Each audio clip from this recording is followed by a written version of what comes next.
Welcome back to another week, another Sinister. It's me, BOZE. I fixed my microphone. I think the audio quality's been a little trash for the past few episodes, but I think today should be a little bit better. And today, we're taking a look at Shayna Hubers. I cannot do a true crime show about female killers and not talk about Shayna Hubers. This is a case I've heard about for years. I've seen it on several shows, but it's always so fascinating to get in there and figure out what happened in the beginning. Now, Shayna, in her interrogation video, a lot of us have seen that. Now, that was crazy. But Shayna's life leading up to what happened actually makes it make a little more sense. Today, we are in Lexington, Kentucky, and Shayna Hubers was born to Robert and Sharon on April 8th of 1991. Her parents, Robert and Sharon, had no other children. So of course, this means that Shayna is an only child. She is going to get all of the attention and all of the praise from her parents that she could ever want. So not only is Shayna very, very smart, but she loves school. She loves taking advanced classes. She always comes home with straight A's. She always has a smile on her face, and her parents tell her all the time, "You are little Miss Perfect." I mean, Shayna's early life was really, truly just an architectural structure of compliments, praise, and attention. To her parents, this was their sweet girl, and she could do no wrong. People generally get addicted to attention in one of two extreme ways. Of course, there are other ways as well, but I often see it's either one, because the parents give the child an extreme amount of attention and external validation, and they rely on that external validation to know where they stand in the world. And then the other way that some people get addicted to attention is when they're extremely neglected by their family, parents, caregivers, or whatnot. And then they have these moments where they get a little bit of attention and it feels so good that they chase after it all the time. Shayna was not the last one that I just listed. She was the first. She was a child that got an extreme amount of praise from her parents. And that was part of the reason why she really enjoyed excelling in school, because everyone said, "Look, there she goes again. Shayna, Shayna, Shayna." Shayna didn't just get praise from her family. She got it from friends as well. This quote from one of her good friends named Sarah Robinson described Shayna as a, quote, "genius." I have never had one of my friends call me a genius before. That's ego out of this world. Like, her best friend is like, "Wow, Shayna, you're so smart. You're like basically a genius." Like, that is what Shayna's life was like. Today's episode is sponsored by Squarespace. Squarespace is a platform that lets you build a website in just minutes. And look, I've talked about this before. Back in my day, we had to pop open Dreamweaver or learn HTML, CSS, all of that stuff. You had to be creative and very technical. But now you can literally make an account and choose from hundreds of beautiful templates that you can fully customize yourself. You don't have to know coding. You barely have to know design. You just have to know what you like and what you want to change on the page. Whether you're considering starting a business, or you're an artist that wants to share their work, or you want to open some type of shop, sell courses, whatever it may be, you're going to need a website. So why not try it with an incredibly easy platform that lets you do everything that you want to all in one place? Squarespace. Squarespace has tools where you can plug your social media feeds directly into websites. They also have SEO boosting tools that can help people actually find your business. That's really important. You may know how to start a business or create art, but being able to market yourself is also incredibly important. SEO ranking helps make sure that people can find you easier on Google. You can even collect emails for email marketing, and Squarespace will help put all of that together for you. So look, if you need a website and you're not sure where to start, you can use our code for 10% off of your first domain purchase. All you got to do is go to squarespace.com/sinister or make an account, sign up, and then when you get to the checkout, enter our code Sinister. Aside from her studies, she was also into drama, she was into music, anything that really put her on stage. Now, this is interesting. The one critique that I actually saw Sarah Robinson give on Shayna's personality was that she thought she was a good actress. Not that she was, that she thought she was. Shayna was always happy, always smiling, always ready to be center stage. However, her best friend did notice that Shayna loved boys. She was just textbook boy crazy. And nothing would ruin Shayna's day more than getting rejected by a boy. And I mean, this happens to all of us, right? But people said that Shayna's reaction was bizarre, obsessive almost. Sarah would later say, quote, if a guy broke up with her or something, or if a guy just said they weren't interested in her, she would take it pretty hard. Crying, screaming. She just really didn't like to let things go. Personally, I suspect this is because Shayna is so addicted to external validation. To be broken up with is an external rejection. An external rejection is the opposite of what Shayna's entire life is based on. She cannot handle external rejection, only external praise. And then internally, nothing's really going on because Shayna probably doesn't know how she feels about herself unless people are clapping. After high school, Shayna went on to the University of Kentucky. She graduated cum laude with a bachelor's degree in the spring of 2012. And then she went on to pursue a master's degree. Shayna was still going and everybody was still clapping. Another detail that I thought was really fascinating was that Shayna's goal was to be a guidance counselor. Great job, great field to go into, but it requires a lot of listening. And I think it's interesting she chose this because you'll kind of see Shayna loves to hear herself talk. It's almost a thing in the true crime community that when a Shayna Hubers video pops up, you're like, is she still going? She talks a lot, and namely about herself.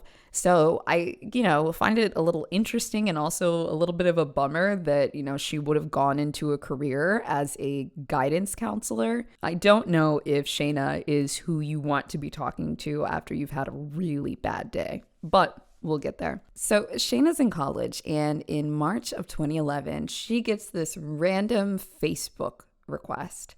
And it's from a guy that she thinks is pretty attractive. His name is Ryan Poston. So Shayna gets this friend request and she's like, oh my God, this guy is so hot. She accepts it right away. Later, we would find out that Ryan saw a picture of Shayna in a bikini, vacationing in Florida. And he thought she was hot too, so he added her. So Shayna immediately accepts it and messages him. And she says, how do I know you? You're gorgeous, by the way. And then Ryan responds and says, you're not too bad yourself. Ha ha. When I first read Ryan's message back to Shayna, I was like, okay, buddy. But when I started reading more about his life and his family, he's actually a really interesting person. He is a family man through and through, and not just blood. He was actually quite close with his dad and his stepfather later in life. He also is the oldest brother of 3 siblings, and his siblings say that Ryan is the most protective older brother ever. He cares so much for everyone. He's always checking in. He's there where you need him. He was a super ride or die hit for his family. One of his friends described him as, quote, the type of person you would want in your life. Not just a friend, but a loving son, a protective, adoring older brother. And get this one. Remember I said that he was raised by his stepdad, but he was still pretty close with his actual dad? Well, his stepfather actually mostly raised him, but he kind of still had this loose connection with his dad, and they just all really came together later in life. And Ryan cared so much about both of his dads that he kept his last name, Poston, for his biological father. And then he changed his middle name to Carter, his stepdad's last name. So his name was Ryan Carter Poston. He did this because he felt like his stepdad was an equal part in raising him into the man that he was. And so he wanted to honor both of his dads with his name. It's not something that would be on my personal radar, but that is a huge move to make. And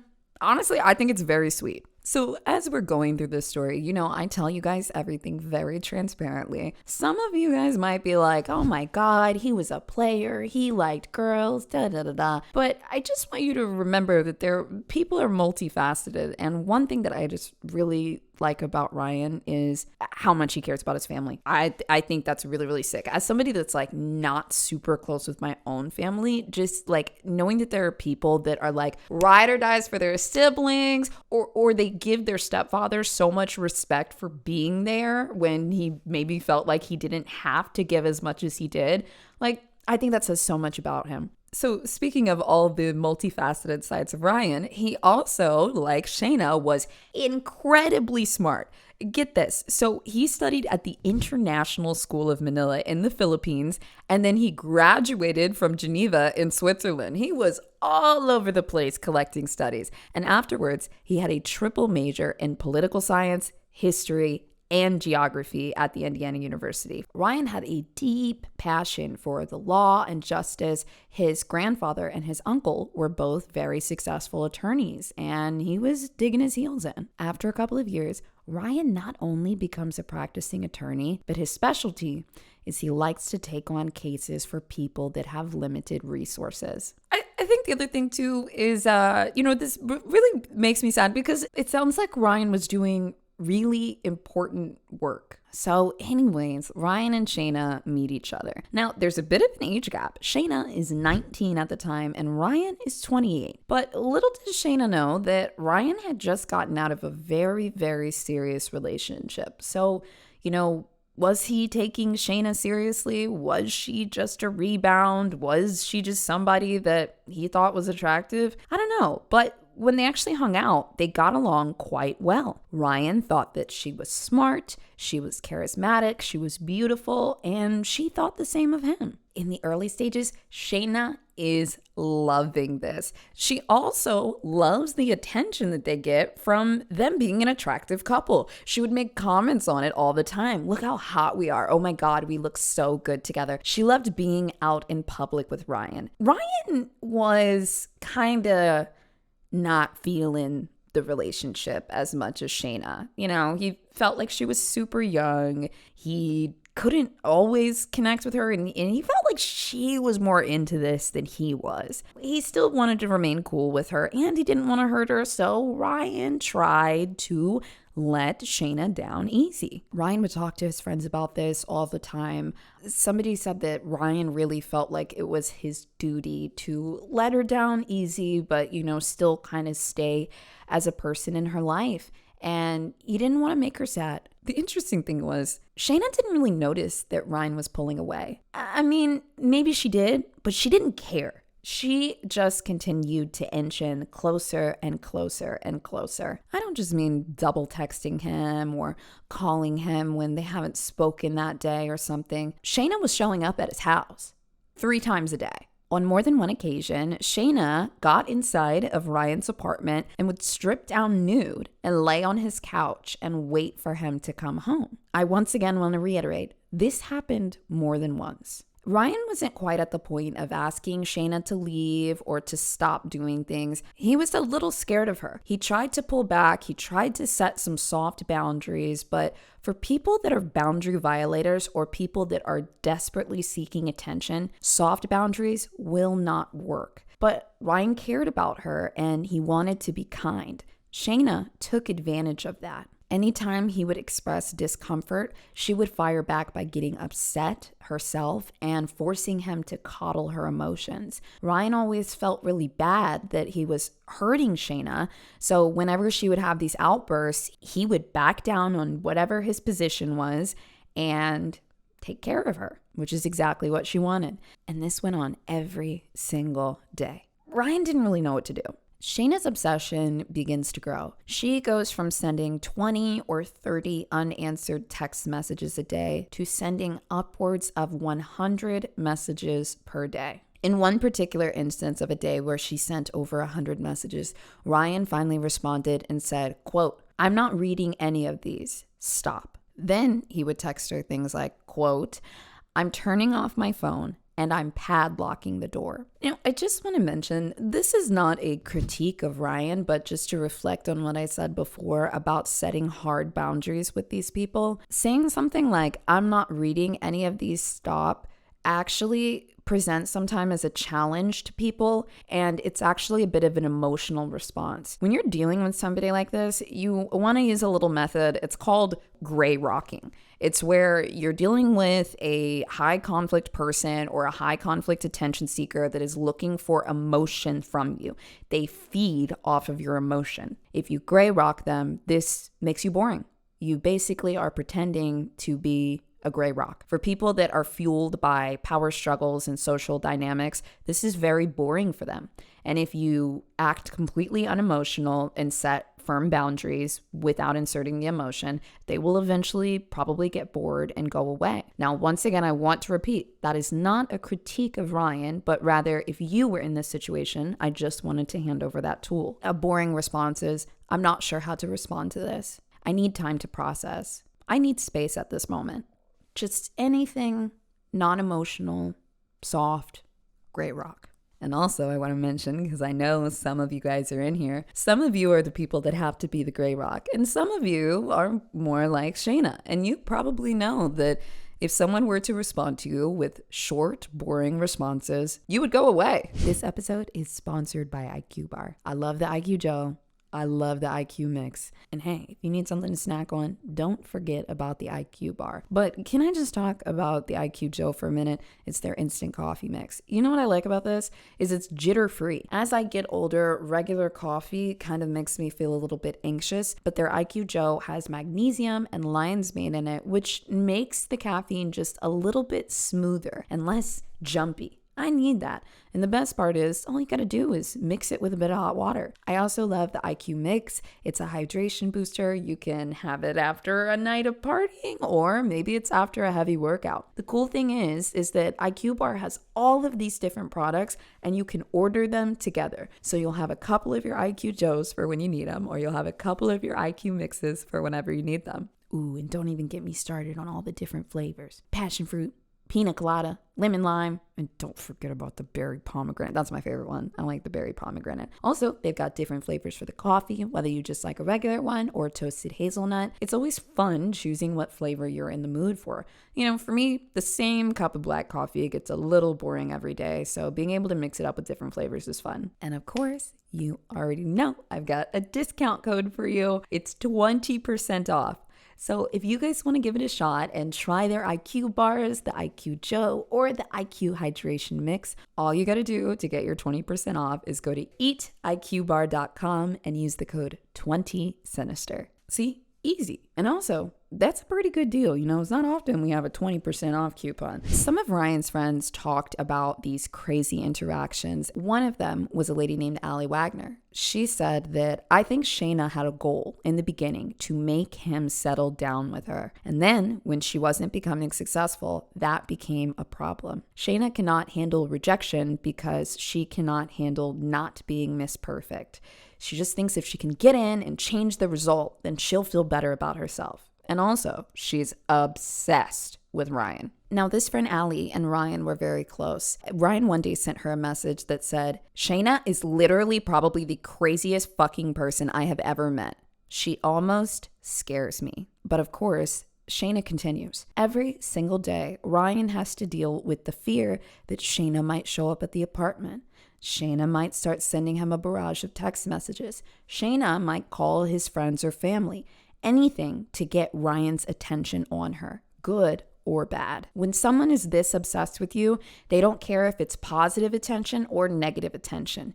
They just want something, anything. By March of 2012, Ryan had tried to be more firm with Shayna. He texted her in all capital letters, "Stop texting me." Then in April, he said, "I no longer have the patience to deal with you." All capital letters.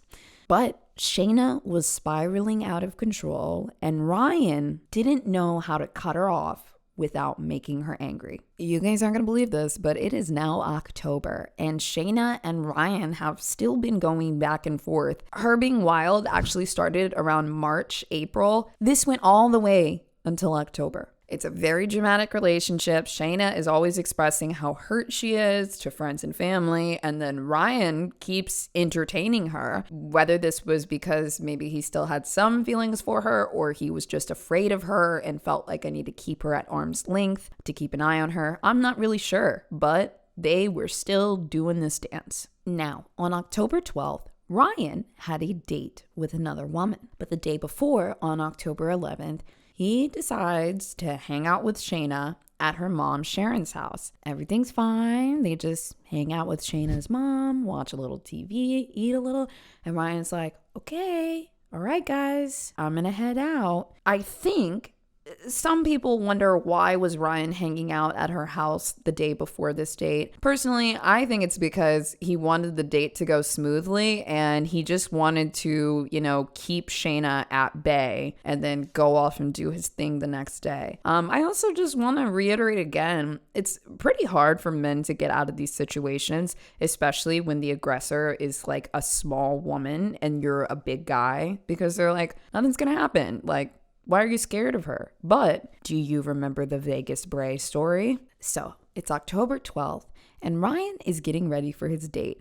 But this isn't just any date. This is a date with a woman named Audrey Bolt, and she is Miss Ohio. Audrey is definitely what people in the 2010s would say is an all-American blonde bombshell. The videos I've seen of her are just her walking down the catwalk in a bikini, looking fabulous, little tiny waist, hand on hips, just confident and very pretty. In fact, she also testified at Shayna Hubers' trial, and she looked great on the stand too. I don't think Shayna liked that. I think that courtroom experience did a number on Shayna, but we'll get there. So Audrey and Ryan had been chatting on Facebook. They met similarly, and that night they were supposed to meet at a bar in Milford, Ohio, but Ryan never shows up. Meanwhile, a 911 operator gets a frantic call from a lady, and this lady says, "Ma'am, I killed my boyfriend in self-defense." The operator says,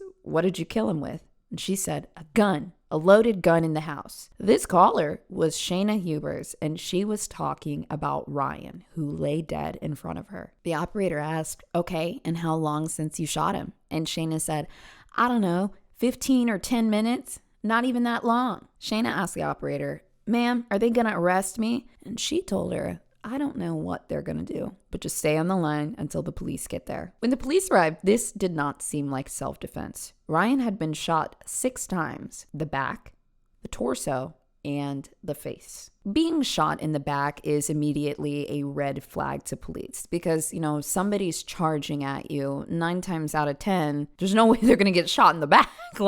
And a reminder for you guys, the police can tell where the entry points for the bullets are. And Ryan had very clearly been shot in the back. The operator had asked Shayna for her version of events, and she said, "He beat me and tried to carry me out of the house, and I came back in to get my things, and he was right in front of me, and he reached down and grabbed the gun, and I grabbed it out of his hand and pulled the trigger." So, of course, then the police were wondering, why was there a bullet wound with an entry point that came from his back? Ryan had been initially shot from behind. Now, you remember I said that she was a rambler? They actually put in the police notes that she would not stop talking. So first they, ask her, "Why did you wait 15 minutes to call the police?" Well, they find out that she called her mom first, and her mom was the one that told her, "You need to call 911. And then she starts saying a lot of really strange stuff at the scene.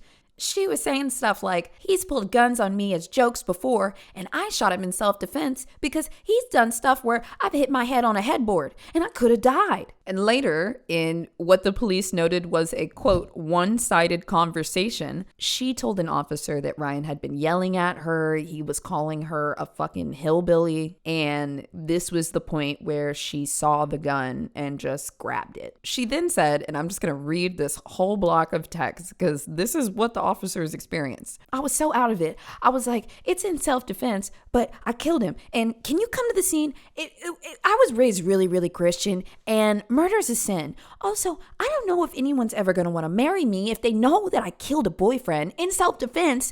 I know, it's not funny." I would describe Shayna's behavior specifically as bizarre. So, of course, Shayna is taken into the police station for more questions. And also, when they examined her, they found that she did have some light bruising on her body, but it did not seem like she was engaged in this life or death struggle that she described to police initially. She claimed in the interrogation room that she had wrestled the gun away from him, and then she stood back and she shot him a couple of times, and then she flipped him over. I can't believe I'm saying this. She actually said this. She said, "He's very vain and wants to get a nose job. One of our last conversations, we had that was good, it was that he wanted to get a nose job. Just that kind of person. And I shot him right here. I gave him the nose job that he wanted. She fucking said this in the interrogation room. She pointed to her nose and said, right here, I gave him the nose job that he always wanted. Yo, Shayna is out of her fucking mind, bro. She's out of her mind. Like sometimes when we are, seeing cases in the interrogation room, you see people try to lie, try to manipulate, try to play dumb, whatever. Shayna's like admitting it, but not admitting it. And then she's also like, what's the craziest shit I can say right now? I'm going to say it. Here we go. Like that's just her whole MO. And then afterwards, they left the room and she stood up and she started to sing Amazing Grace. And then she said, I did it. I did it. I did it. I did. Yes, I did. I can't believe I did that. It was around this time that police also found out that Shayna would text Ryan 50 to 100 times a day, generally getting no response. This was not like a back-to-back conversation. It was just spam. After just 3 hours with police, they formally charged Shayna Hubers with Ryan's murder. Shayna's bail was set to $1.5 million. And when she spoke initially in the courtroom, this is what she said. She said Ryan was, quote, going through a lot and needed moral support. Oh my God. Can you imagine being the family, Ryan's family in the courtroom and hearing Shayna, who fucking killed him, saying that he needed moral support? Like, bro, that is so crazy. And also, going back to what we know about Ryan, he's very close with his family. This was their big brother that has been protecting them for so long. They could not protect him from this girl. And it is gross to say he needed a lot of moral support. Then, of course, she drives it in even further by continuing to claim self-defense. Hey listeners, this is Toni Collette and I'm excited to introduce my new audio fiction series, Madame Ram. It tells the incredible dramatised true story of Georgia Frontier, a former showgirl who inherited the LA Rams after her husband's death and shook the NFL. Using astrology to guide her decisions, she became one of the most controversial and influential figures in modern sports. Follow Madame Ram on Apple Podcasts, Spotify, or wherever you're listening now. I know that everyone has the right to a fair trial and they can, use whatever defense they want to. But just knowing that he was really, really close to his family, I know that it's probably devastating hearing her claim that he was the aggressor and she couldn't do anything about it. She had to just shoot their older brother. So Shayna and her defense team, they say, well, not guilty, self-defense. And the prosecution said, actually, we think Shayna Hubers is an obsessed stalker that refused to accept that Ryan did not want to date her anymore. Now remember, Shayna and Ryan's whole thing went on for months. This is going to sound like a crazy number, but the Commonwealth attorney who prosecuted the case told the investigators that they found hundreds of thousands of messages. So at the trial, a number of people testified against Shayna Hubers. Some of her inmates, former friends, but one of her former friends was actually a dentist that had some very shocking text messages from Shayna just 2 days before the murder. She texted her at 10 p.m. and said, Ryan's been begging me to ask if you could do his veneers. Please F them up and make him ugly so he'll never get another girl. I hate him. Then, a week prior to the murder, she texted her dentist friend, when I go to the shooting range with Ryan tonight, I want to turn around, shoot him, kill him, and play it like it's an accident. This is right there. When I go to the shooting range with Ryan tonight, I want to turn around, shoot him, kill him, and play it like it's an accident. Let me ask you a question. Can someone say that they want to shoot their significant other and then a week later they actually do end up shooting them and then they say, oh my God, it was an accident? This text message was extremely damning. The trial is also interesting too because Shayna has these really big eyes and she's like always just really like looking around. I mean, everyone was just trashing her in this trial because a lot of people had a weird history of her. She just literally does not stop talking and she just wants attention, whether it's good attention or whether it's bad attention. She's like all the time. Like she doesn't, I think people were excited to testify against her. And of course, the trial, it just has so much overwhelming evidence. The jury convicted Shayna in less than 5 hours. On April 25th, 2015, Shayna Hubers was found guilty of murder and sentenced to 40 years. As they always do, Shayna wants a retrial, and she gets one. The bad news for her is this trial ended up much worse. This time, she was given a sentence of life in prison without the possibility of parole. After the trial, both of the mothers of Ryan and Shayna made a statement, and their statements are very, very telling of how both of these children were raised. Ryan's mother, Lisa Carter, called the verdict a shallow victory. She said, "Today we embrace justice, and yet we do not feel joy. It has been 6 long and heartbreaking years without our beloved Ryan. Those who love Ryan now move forward with integrity, dignity, and kindness that Ryan exemplified throughout his life." Meanwhile, Shayna's mother, Sharon, said, "Shayna is far from evil. Shayna has a heart of gold. She's like her mommy, a loving spirit. That's what I want the world to know." Sharon is part of the reason why this monster was created. She gave her daughter unlimited, endless praise. And the praise that Shayna received in her home was nothing like the real world. Sometimes people tell you no. Sometimes people don't like you. And sometimes you have to go away. But Shayna simply could not accept that. She had to be the best. She had to be the favorite. And she had to be Miss Perfect.